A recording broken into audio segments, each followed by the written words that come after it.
बालेन्द्र शाह नेपालको सार्वभौम सत्ता र राजकीय सत्ता नेपालको सार्वभौम सत्ता र राजकीय सत्ता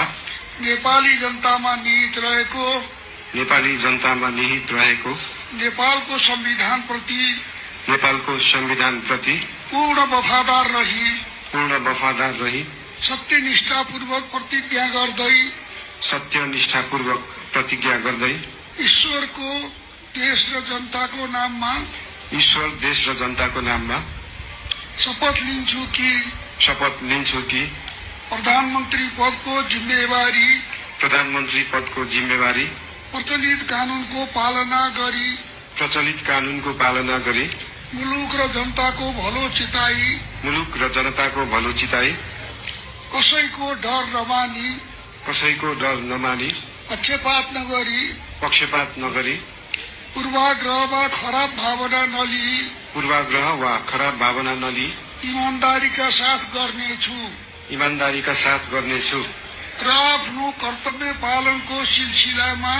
र आफ्नो कर्तव्य पालनको सिलसिलामा आफूलाई जानकारीमा आएको कुरा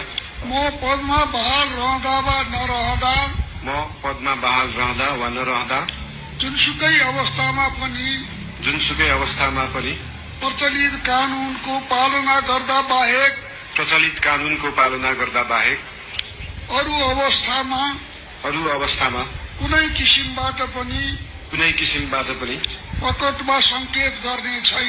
प्रकट वा संकेत गर्ने छैन। धन्यवाद।